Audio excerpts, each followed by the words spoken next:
if you're making $100,000 a nurse and you're going to be making $200,000 a CRNA, well, that's $100,000 every single year you work after that, in addition, right, that you have now in your life. Which, if you take out $200,000 of student loans, but you have $100,000 more dollars for 20 years, that's $2 million, you guys. So even if you pay interest on $200,000, which let's just say it comes up to $275,000 is what your loan comes back to pay off over 5 or 6 years, $250,000 that you're paying off, and $2 million more that you'd make in your lifetime. I don't know. I mean, that seems pretty objective to me, that the clear answer is to go back to school to increase your earnings by over $100,000 more a year for the lifetime that you work as a CRNA.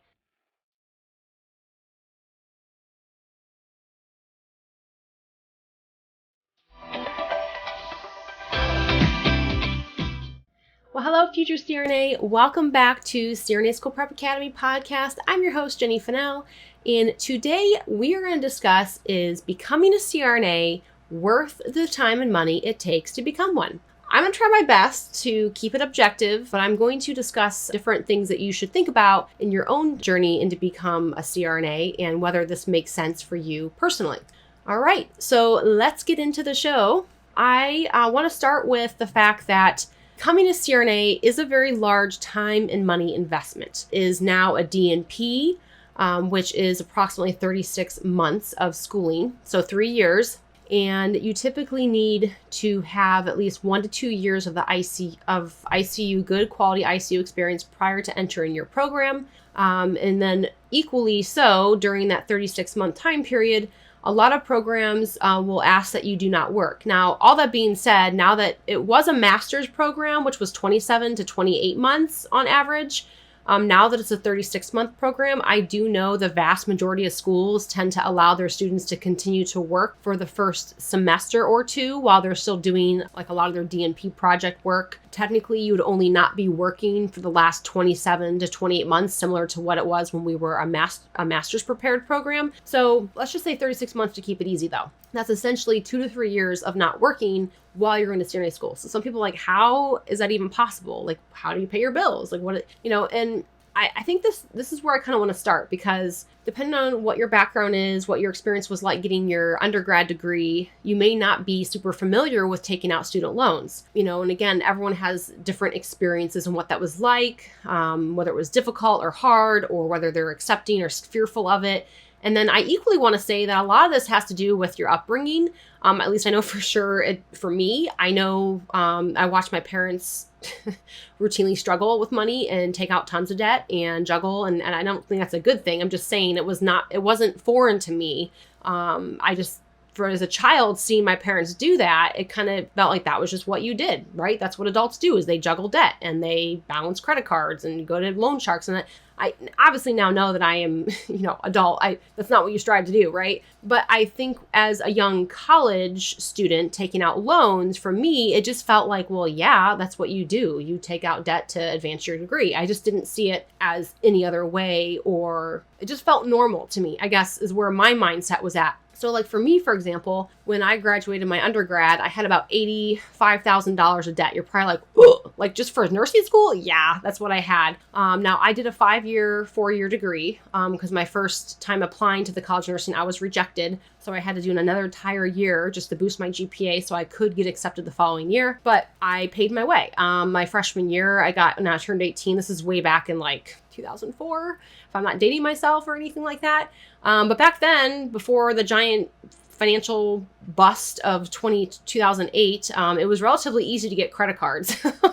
And when I turned 18, I applied for my first credit card through Chase Bank. And I put my parents' income on there because I was like, well, technically they'd support me if I needed to. So I put their income and they approved me for a $20,000 credit card with no work history, just my parents' potential income, right? And I was like, oh my gosh. I mean, I had giant credit. I still have that credit card today. They actually, back in 2008, 2009, they tried to take away some of my limit. And I actually argued, I'm like, you're not taking this away. I've never abused it. But all that being said, it's a lot different today. It's not as easy to get credit cards. It's not as easy to get, things like that, because obviously they're a lot more careful with who they give credit out to, because it can be very dangerous if you're not careful. And again, so from there, I got my credit card, took out loans once I established credit. So that first year of school, I'm pretty sure my parents paid the majority of my way, other than what I charged on my credit card that first year. And then really from there, I probably did the irresponsible thing where I took out as much loans as I could. I'd pay down my credit card, I'd rack it back up, take out loans, pay down my credit card. Yeah, not really the best, but that's just what I did. So that's how I ended up with $85,000 of student loans when I graduated my nursing degree. Now, obviously, this is a long time ago at this point. Nurses make much different salary these days, but my first nursing job was $22 an hour. If you do the math, that's less than $50,000 a year. I had $85,000 of student loans. So my debt to income ratio was over 100%. So prior to graduating nursing school, I had always dreamt about becoming a CRNA. I got a lot more serious about becoming a CRNA going into my senior year of nursing school. But when I was a sophomore, meaning like when I had just started in the College of Nursing, when I had just started, I literally I started hearing about CRNA, started researching it more. And I was like, oh, I think this might be what I want to do. But back then it felt really kind of cliche. Everyone wanted to do it. Everyone's like, oh, that's the best. I'm going to do it too. And like, I just felt like everyone around me in nursing school was like, I'm going to do it. And I'm like, maybe I don't know if I'm even smart enough to do this. Like I remember like doubting it. Right. But everyone I felt like I was around was like, oh yeah, CRNA. Like I'll be a CRNA. And, so I kind of wasn't sure. I was like, I don't know. I don't know. So, but I kept an open mind, and it wasn't until going into my senior year that I was like, you know what? I want this. Like, I know this will be right. I had shadowed. I had some experience in the OR, and it kind of solidified my desire to pursue that career path. So I kind of made that shift. But all that being said, like for me to go into grad school, to not work for 2 years or 3 years or whatever it would be, to take out even more loans after already having $85,000 of student loans, what I was faced with without doing that was having, again, income of $50,000 and a debt of $85,000. So for me, I'm like, well, CRNAs can make upwards, this is back then. I was like, well, they'll make about $150,000, and I think I can go to grad school for about $70,000 more dollars, which means I'd have 100% debt to income ratio. I'd have $150,000 of student loans, and I'd make $150,000. So instead of having a $50,000 income and $85,000 of debt, I now would like level out, right? So for me, I was like, well, that makes sense, because I'd earn more money. I'd have more debt, but I'd earn more money. And over a period of 30 years, I'd earn a heck of a lot more than I ever would make as a nurse. So for me, that was like kind of my first rationale. My thinking was I'm going to be increasing my earning potential over the span of a 30-year career. Like that is worth its weight in whatever I would pay to go to grad school, whatever I would sacrifice, whatever pain, whatever it would take, like that would be worth it financially in the long run, right? Maybe not at first, right? But I kind of just saw the long-term plan was it's going to be worth it in the long run. Plus, I'd have a career I really love. So I guess kind of where I want to start this with is don't just pick this career path because you think it's make sure you want to do it. Because I know you're probably like, but I see it all the time where I see people pursue CRNA. They've never shadowed. They've never even seen a CRNA in action. And I know, the last few years have been really hard to get shadow experiences. So please, I'm not criticizing or saying how dare you, because I'm not saying that at all. I'm just saying do yourself a favor and make sure this is really what you want to do. That's step number one. But if you shadow and you research this career path and you're like, no, I 100% know this is what I want to do, then you equally are saying, well, I know I'm going to make some short-term sacrifices for a long-term gain. So again, I don't know if that's really an objective way of putting it, but I guess my first thing that was objective is I assessed my debt to income ratio. That is objective. So if you're like, well, I have no debt, the other thing is like, okay, obviously I know for me, my situation, I had more than 100% debt to income ratio and I was going to level the playing fields a little bit. But if you have no debt and you're getting ready to take on debt, you still have to then objectively look at what are your earning potential over the period, how long you think you have left to work. If you have 20 years of work left, 10 years of work left, 30 years of work left, however old you are and however old you want to work, if you want to work till you're 65, 55, you calculate that and then just compare what you currently now make as a nurse and what you will currently make as a CRNA based on, where you live. And I will say CRNAs now make closer to $200,000 an hour. It's on average, right? So again, if you're making $80,000 or even $100,000 as a nurse, right? Let's just say $100,000 as a nurse. I can't believe I was making less than 50 back in 2009. Anyways, if you're making $100,000 as a nurse and you're going to make $200,000 as a CRNA, well, that's $100,000 every single year you work after that, in addition, right, that you have now in your life. Which, if you take out $200,000 of student loans, but you have $100,000 more dollars for 20 years, that's $2 million, you guys. So even if you pay interest on $200,000, which let's just say it comes up to 275 is what your loan comes back to pay off over 5 or 6 years. 250,000 that you're paying off and 2 million more that you'd make in your lifetime. I don't know. I mean, that seems pretty objective to me, that the clear answer is to go back to school to increase your earnings by over $100,000 more a year for the lifetime that you work as a CRNA. However, it's not all about money. Okay, I know you're probably rolling your eyes. I get it. Money is a huge piece, and it's definitely a very rewarding part of our career. But like equally for me, like when I decided to go back for CRNA, I wasn't just seeking money. I was seeking life, like a work-life balance. I hated being a night shift nurse. I hated working weekends. I hated working holidays. I wanted to have kids, and I wanted to be there for Christmas. I wanted to be there for New Year's Eve. I wanted to be there at night to tuck them in. I didn't want to be cranky and tired. In fact, I grew up with a nurse who lived across the street. We played with her kids all the time.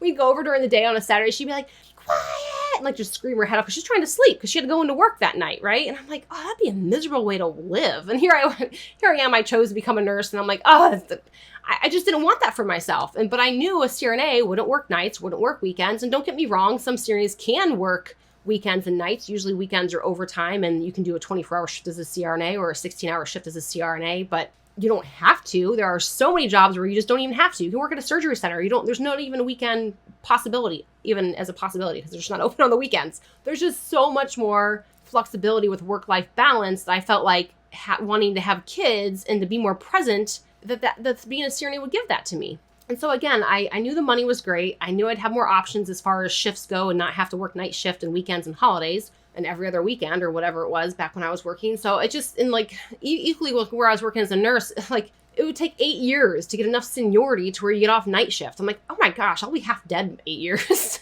If I keep doing this for 8 years, I'm going to be half dead by the time I make it to day shift, And then on top of that, I don't know about you, but day shift kind of stinks. Like, you run your butt off, right? I mean, so I'm like, I don't know if I want to work day shift because day shift kind of, I don't know. It was kind of nice every now and then to change it up, but day shift, like, it's just, it goes at a pretty quick clip. And I equally didn't like the ICU. So I was like, well, I wouldn't be able to do this forever. This is so depressing and just flat out just depressing. Let's just put it that way. So I don't know. I guess I just knew that I had to figure out a career path that would give me, more financial freedom and more time freedom. So that's the other objective thing, is to pick this career path for more than just the financial aspect. Know that it's the kind of lifestyle you want to live, that you are okay with being in the OR and that you're okay with a cold environment. For the most part, you can have the bear hugger and have a jacket. But equally, like, that's why shadowing is really great. So you can kind of see what the CRNA, how they handle themselves all day, what their daily routine looks like, and see if it's for you. It might not be, you guys. And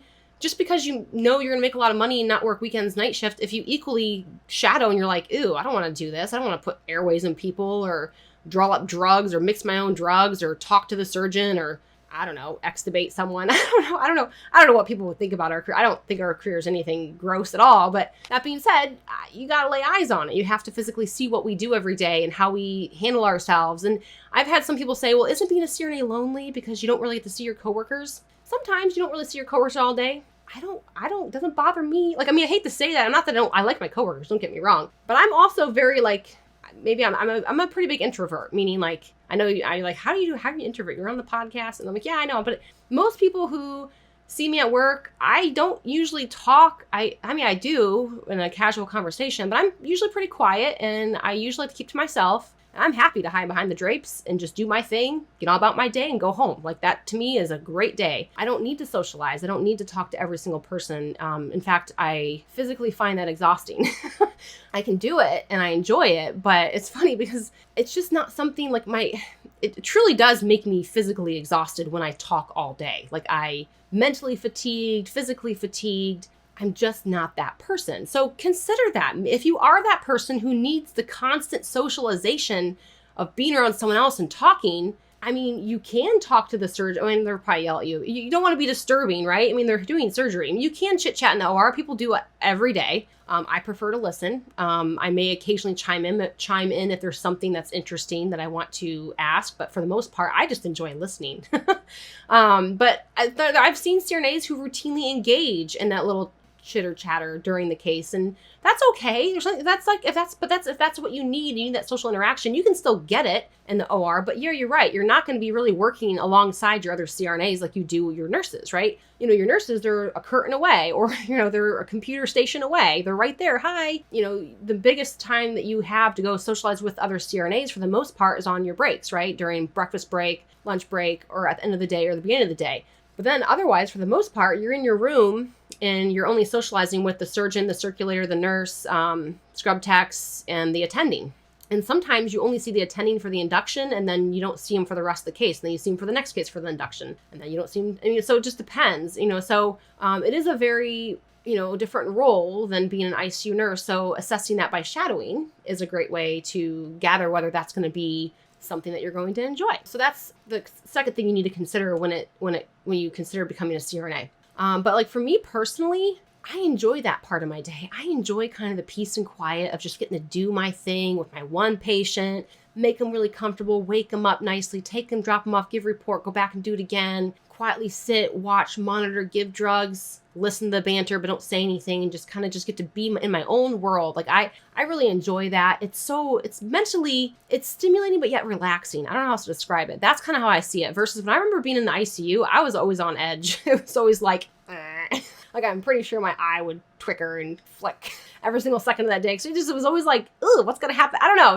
It just always felt like there's so much chaos going around you that you couldn't help be sucked into it, right? Even if your room was under control, you're sucked into what's going on down the hallway, where in the operating room, it's not like that. You just get don't get me wrong. You hear codes called overhead and people are in OR too, and you're like, I'm glad that's not my room. But for the most part, you just get to stay in your room and do your case. And so, yeah, I don't know. That's to me is like very objective way to kind of analyze whether this is worth your time and money to pursue it, is if it's the type of daily work environment you want to be a part of. Because if you work 40 hours a week, that's a good chunk of your time for the rest of your life, so to make sure that you're going to enjoy the environment and kind of what the day looks like to you is really, really important. Because if you're going to enjoy it, it's going to be worth your time and money to achieve it. So that's why I'm going over this with you. But yeah, assess your current debt status and, the just kind of like what the realistic expectation is as far as the work environment, the salary range of where you currently live, and do that individually, because your markets, like I'm in Ohio, although it just seems to be all over the board these days. I mean, you would think like Ohio would actually have lower hourly rate because the cost of living is not nearly compared to like places in like New York and Manhattan. But I recently heard that like there was a CRNA in New York that was making like, I think it was $240 an hour. I'm like, well, shoot, I'm making $200 an hour. Like, I mean, I know 40 is not nothing, but still that's like 80,000 more a year, but your house probably costs 500,000 more than mine does. You know what I mean? So it's like, I like Ohio, so again, just assessing the cost to living ratio where you currently live and what CRNAs make per hour in your area is a good rule of thumb. And the quickest way to kind of assess what you typically make as a CRNA, I mean, if you're working 40 hours a week and you're making $200 an hour, that's $400,000 a year. That's a quick way to just like do mental math, is what it approximate, to a full-time salary is just double what you make your hourly rate. So if you make $80 an hour, that's about $160,000 a year. My first job as a CRNA was making like $86 an hour, and then I went up to $96. Now I'm PRN or locum, and again, you make either from $140 to $200 an hour as that. Now you don't have W-2 benefits, right? But depending on how you live and your taxes, you can find ways to make those savings and actually come out on top versus working as a W-2. Plus the flexibility. I mean, that's everything to me. Flexibility in your schedule is just so huge, especially when you have little kids and things like that. All right. So, and as far as flexibility goes too, I mean, I wasn't doing nights, weekends, but for example, if I was doing 8-hour days, that's Monday through Friday. I eventually, which is hard to get like appointments in, or like just to have a day off during the week when your kids are actually in school, which if you're a parent, you know what I mean. It's just like, if all you have is your weekends, it's like, you just feel like the world's spinning around you and you can't keep up. It's like, you need to have like that one flex day where you can either get an appointment in or get some grocery shopping in or clean your house with the kids being around. So what I ended up doing was like, I did 5/8 one week and 4/8 the next week. So I had a day off every other week. So twice a month I had a day off. That really allowed me to like get appointments in for the little kids or for myself, or have flex days where I could like grocery shop or clean the house or do something, And it kind of broke up my months a little bit, but it allowed me to still, I think it broke it down to like a 36-hour work week for the paycheck, kind of like what you're used to as a nurse.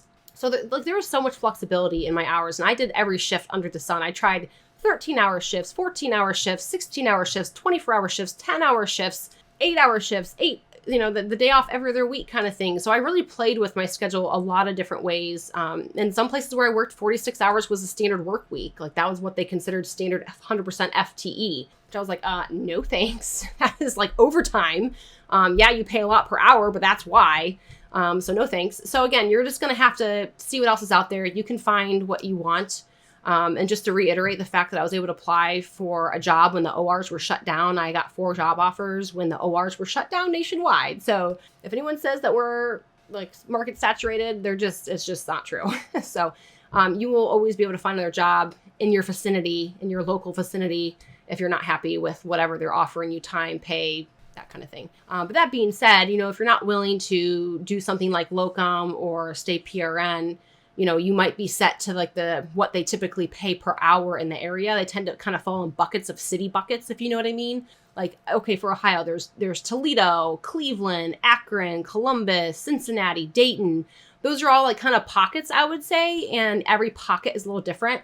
You can find outliers within those pockets where they pay a lot better, but you just have to really sniff them out. So just keep that in mind. And it's hard to find everything as far as schedule, money, practice type, right? It's hard to find everything you want in one place. Usually to get the pay you want, you're sacrificing something, or maybe not the hours, the flexibility won't be there, but you can make what you want per hour. So sometimes there's always a give and take. Like where I was making a lot of money per hour, I had to drive an hour away to go there. And I'm like, yep, nope, hour drive, not for me.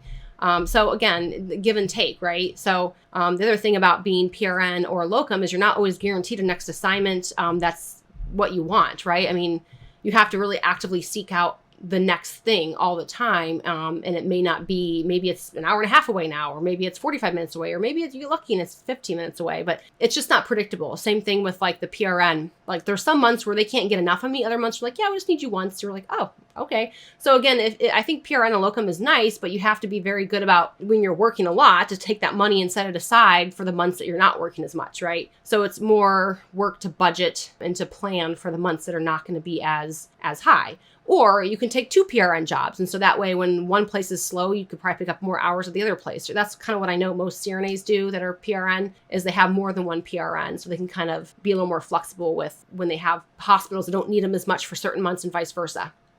A daily dose of inspiration from a CRNA School Prep Academy student. I have been waiting to write this post for a few years now, 3 to be exact. I finally got accepted to CRNA school. Thank you so much to CSPA for everything. I have been a member for 3 years and went to 2 conferences, which was super helpful. I also did 2 mock interviews. I then did the 5-day interview boot camp 3 separate times as well. Here's my story. This has been a lifelong dream of mine since I was 13 years old. My GPA was a 3.2, so not the best, and I refused to take the GRE because I don't feel standardized tests should be used to determine the quality level of a student. I worked at a busy level 1 trauma center for 6 years and was a part of every committee possible. I also had my CCRN, my TNCC. I was charge nurse and a preceptor. I took grad level biochemistry course from Oregon State as well. I applied to over 7 different schools and only got 2 interviews. Rejection was not fun over and over again, and after a failed interview in January, I almost gave up. CSPA helped me so much and gave me the motivation to keep pursuing my dreams. Moral of the story, do not give up. I just love this story so very much. So dear future CRNA, you know who you are. Congratulations. I'm so incredibly proud of you. If you're not already subscribed to our free Future CRNA newsletter, be sure to do so now. Pause this episode and click the link in the show notes or comments below. Cheers to your future. Now back to the show. All right, so next thing to consider, like some of you who are like, I'm entering CRNA school with no debt, I'm afraid to take out loans, or I don't want to take out loans. Just the reality is you're unless you have a spouse who can fully pay your way or parents who can help you, you're going to take out loans.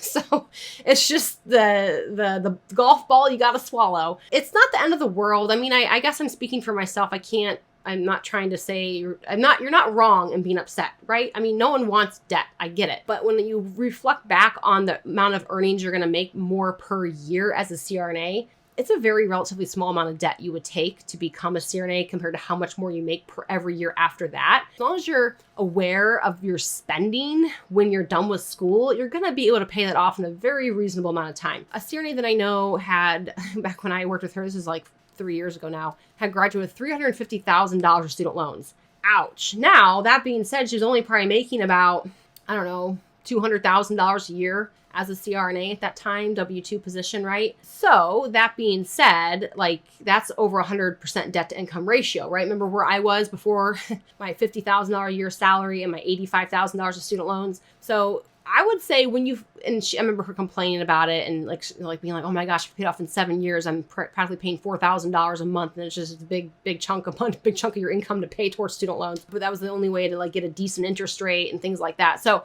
all that being said, be careful, obviously. And this particular person, it wasn't her program. It was just the fact that she had 2 other degrees and they were private degrees, so all expensive. So keep it in mind. I mean, if you are really set on having as little debt as possible when you're done with school, sniff out the programs that are the most affordable and be willing to move to go to those programs. That's the best way. If you live in an area where the CRNA school is astronomically expensive, like I mean, some CRNA schools are $200,000, and that's just tuition. That doesn't even count your living expenses. You will probably come out with $250,000 or $300,000 of student loan debt.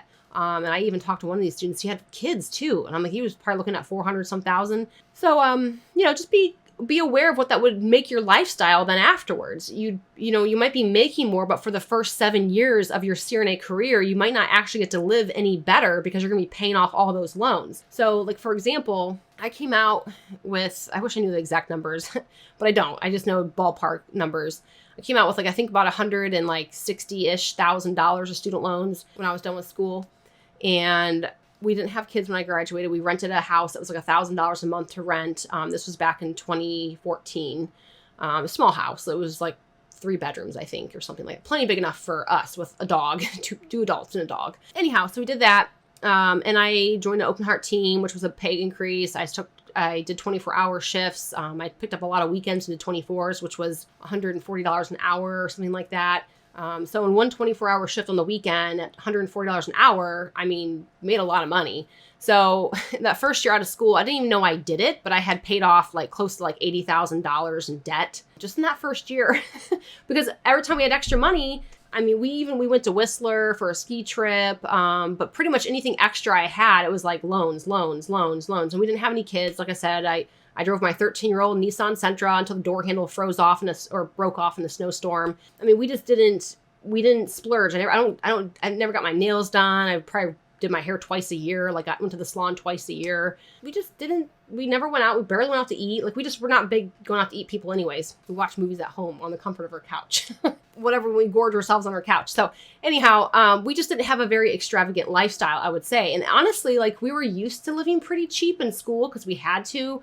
We never had cable. We only went out for maybe our birthdays for out the dinner, or our parents would take us out for our birthday dinner. That was the only dinners we got. So we were so used to saving. I couponed. I mean, we were big savers and really, really thrifty when I was in school. And so when I graduated, we just did the same thing. We just didn't think much of doing anything else. It wasn't necessary for us to just start splurging, right? So that very first year, like I said, I was shocked when I had paid off $80-some thousand. I'm like, oh my gosh. And then I remember then at that point, we were like, let's get a house, right? Because at that point, we were like, I want to get out of this. We want to have kids. We've never owned a home, never even, So anyways, then we got a house, then we had a kid. And then the cycle began where it was like, wow, we have no extra money anymore. And it's funny, not that we did, but it was just the money went much quicker at that point because now I had a car. Well, I told you my car handle broke off. My old Betty had to go to the graveyard. My dad took her back in for a few more years until she finally conked it completely out. But she lived to be 15 years old, Nissan Sentra, but I drove her for a while. I decided when I was pregnant, I was 6 months pregnant. It was a snowstorm, level 1 snowstorm. But of course I had to go into work because I worked at a level 1 trauma center. So there was nothing shutting down our hospital. So I tried our snow. It was I didn't have a garage. So I was trying to unbury my car from our parking lot. And I just was yanking on my door. And I'm like, oh, come on. I was and then the door handle just snapped off. I was like, oh no. And not to mention my husband's car was parked in front of me. So if I couldn't get in my car, I could not get out of our driveway. And I was like, oh no. So then started chiseling my other door, right? And I'm like, oh my gosh, I'm gonna be late for work. I'm like chiseling my other door, and I'm like 6 months pregnant, huffing and puffing. Like, this is, I mean, it was just like, whatever. So finally I got my other door open. I crawled in from the passenger seat to get over to the car seat to drive to work. And that's when I was like, you know what? We can afford a car. Like, I'm pregnant. Like, let's get a nice car. I still have that car. It's a Honda Pilot. So I have that car. But yeah, so that kind of is where the cycle began. And we looked for a house. We bought a house and we had a kid, and like, that's expensive, and taking maternity leave is expensive. And then we had another kid, and it was just like, now we have 3 kids. And so yeah, it's just that kind of whole cycle began where we started finding we had a lot less free money to just throw at my debt. Equally, I became less aware of paying it because I wasn't thinking about it. I was thinking about too many other things. So what happened was I graduated, I didn't refinance any of my stuff, and I had just been paying a bunch of extra on it, right? Well, then we had kids and all the other stuff, and I kind of forgot about paying extra. I had my loan set for like a 30-year repayment. Like, we were only paying like $600 a month or something very bare minimum. And I still remember some of my government loans had like 8% interest, right? And so I was like, oh my gosh, like, I really need to refinance this. So what I did is I combined all my student loans into one big giant lump loan, but I got a 3.2% interest rate. Like, it was crazy, ridiculously low at that point. So I refinanced for 5 years, a 5-year repayment plan, which was automatically withdrawn from my account. And again, it's gone now. Like, I don't have any student loan debt, which has been amazing, but I kind of got delayed on that because I kind of, so I think I didn't fully pay off my student loans until I'd been out for 7 years, because, well, the first year I paid a lot, and then I kind of got the second year I hardly paid anything. And then finally, I was like, I need to, after our son just about turned 1, and I was like, I probably should start saving for his college. And I'm like, where are my student loans at? And I was like, oh, okay, I gotta get on this, so that's when I refinanced and set for a 5-year repayment. And I knew I had to set a payment plan because if I didn't, I was not going to think about it, right? So just being smart about refinancing when you're done and realistic with what that looks like as far as monthly payments. I think for us, it came to like $1,100 a month, but I paid $1,800 a month.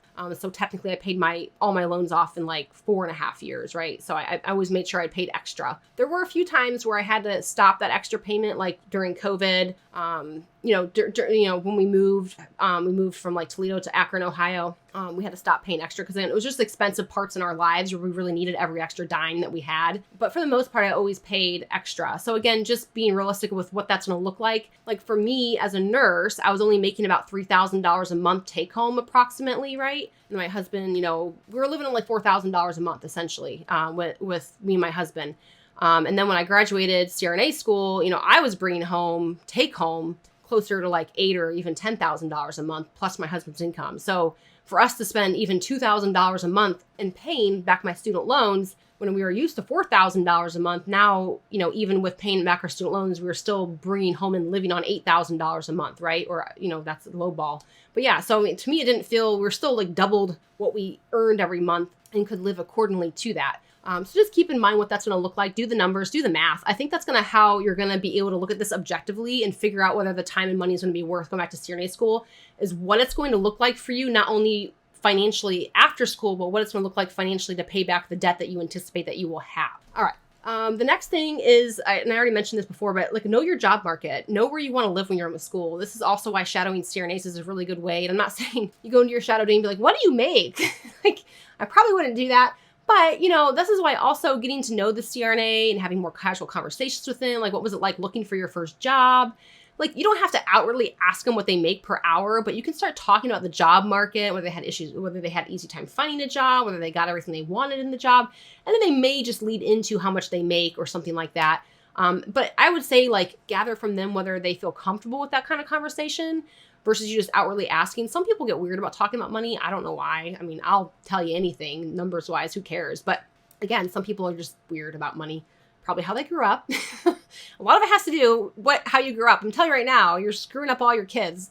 Just kidding. All right. So, but yeah, just trying to, and then also things like Glassdoor, or there's something called Gasworks. There's probably other things out there now, like looking at like different job offers. I will say sometimes they're not very accurate, so be careful. They don't always give you a good reflection of what you can make as a CRNA. So really the best way, in my opinion, is to shadow and talk to those specific CRNAs near you.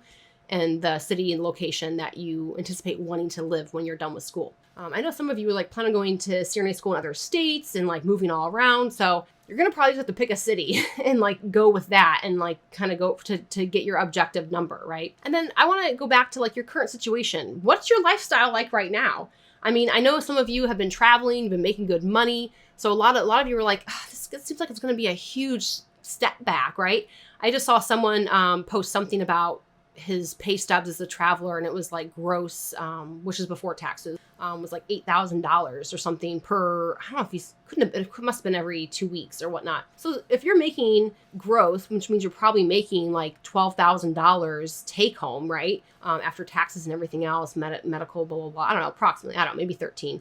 Like, you may be like, well, Jenny, you just said you made 10. Yeah, this is back when I first started. I mean, obviously if I worked full time now and I make $150 an hour, 140. I mean, what is it? That's like $300,000. So that's more than that per month, right? If you do the math, that's more like 20 some $1,000. So if I were to work full time, I don't work full time, but it's just, you have to do the math and then, kind of figure it out from there, and knowing what your market pays per hour. If you want to be W-2, do you want to be PRN? Do you want to do locum? I mean, some locum CRNA positions are paying well over $200 an hour. And if you made it your point to just do locum CRNA positions, that's $400,000. That's like $35,000 a month. So that's a lot more than $13,000 a month. That's double that or more as a CRNA. So even though travel nursing pays well, if you did similar things as a CRNA, you would double your earnings. Now, if you're a travel nurse and you want to take a W-2 position and settle down in a nice little quaint little city and just be in a suburb, maybe it would look very similar, but you wouldn't have to travel all the time. You could have kids, you could have a home base. I mean, I think traveling would be incredibly hard with kids. You'd miss a lot of time with kids. So again, it's a real nice, flexible thing to do when you're not tied to having young children or any sickly, elderly parents that you're taking care of or whatever your situation may be. But it's just not everyone can do it. So again, and usually as you get older, the less likely you're going to be able to travel. But some people still make a point to do it. Like there are local travel assignments even around me I could go home. That's actually what I looked for when I took my locum position. I'm like, I'm not spending the night nowhere. Coming home, I'm kissing my kids goodnight. I'm only working 8-hour shifts, only when I want to. And that's kind of what I did. It was essentially a PRN locum position where I said who, what, when, and where. So they do exist. You just have to look harder for them. And a great way to do that is networking within your community, being supportive within your state association, going to those meetings, connecting with various CRNAs, asking around. Like that's always the best way to find positions within the community that are kind of like little unicorns. All right. But know your current situation and what's realistic for you as far as what your work would look like after school and what it currently looks like for you, right? Knowing that even if you were not to go back to school now, would you always remain a traveler? Is travel nursing always going to be this lucrative? Like ask yourself those questions. And then what would it look like if you changed up and back to CRNA school after CRNA school? Like would it give you a better quality of life that you wouldn't have to then be on the road all the time? Would that be something you would prefer and still earn as much? Or would you want to travel as a CRNA or work locum or PRN, maybe have 3 PRN positions to where you can essentially work full time and make more per hour as a 1099 CRNA and earn $350,000, $400,000 a year? That's possible too. Which is that, like, again, double what you make as a travel nurse, but you could work local PRN positions at random hospitals throughout your city. So yeah, just kind of assess all that. Lifestyle desire, again, I mentioned, I didn't want to work as a bedside nurse. I just didn't enjoy it. I didn't like working in ICU. And I don't know if there would have been too many nursing positions, if I'm being honest, that I would have enjoyed. I probably would have went to the OR if I would have stayed a nurse or a PACU or a pre-op or something like that.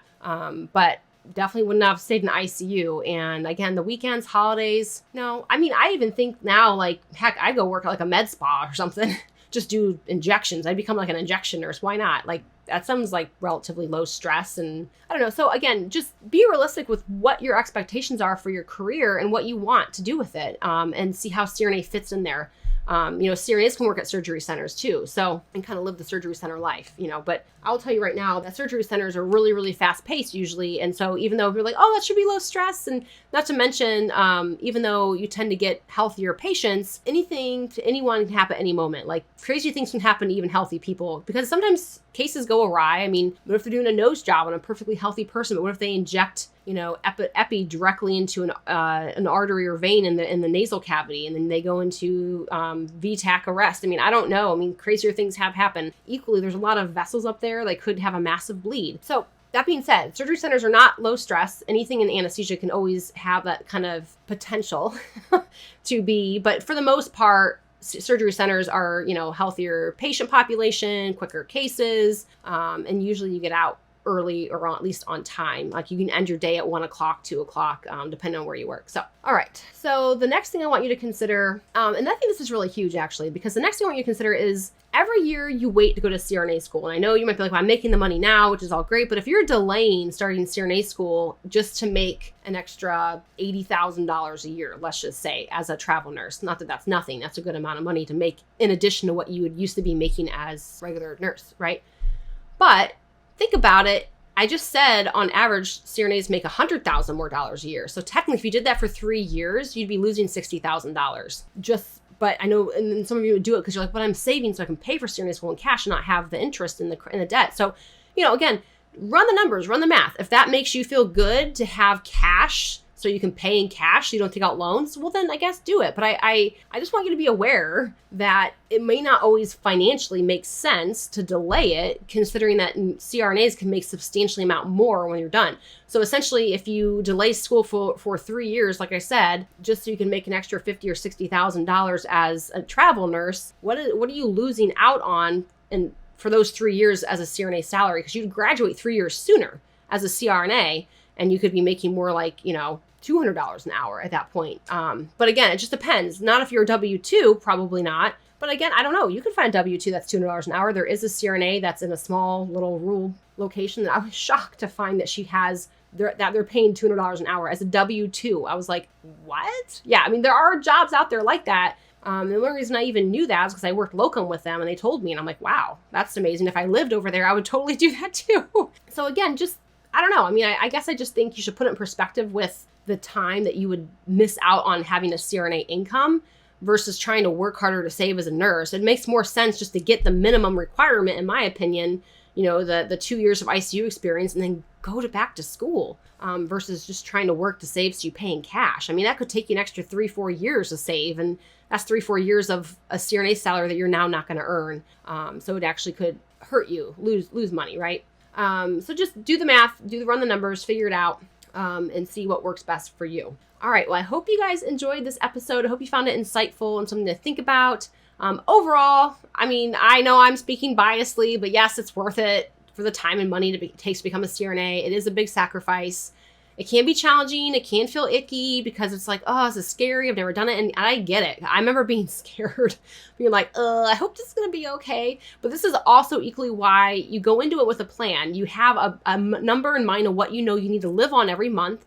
And then you equally know your options, your finance options. What's your current credit score, right?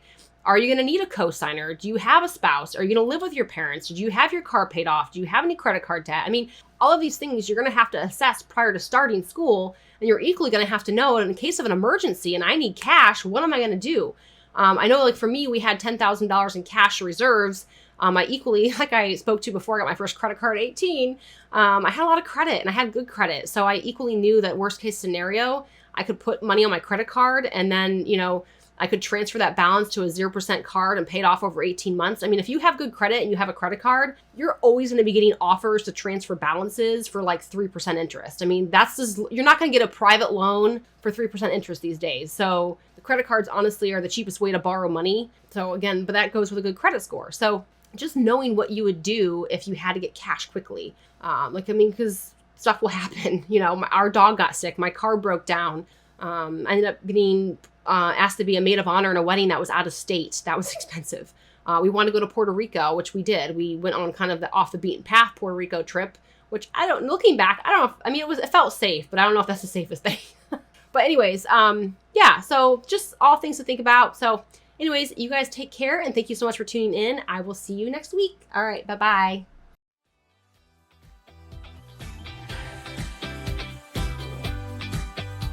Hey, future CRNA, as always, I appreciate you and your loyalty. Thank you so very much for tuning in this week. I'd love to hear from you, so screenshot this episode and share it to your IG stories with your biggest takeaway. Don't forget to tag me at CRNA School Prep Academy so I can personally thank you. Be sure to head over to CRNASchoolPrepAcademy.com to check out our blog and gather free resources to help you along your CRNA journey. Stay strong, and I'll see you next week.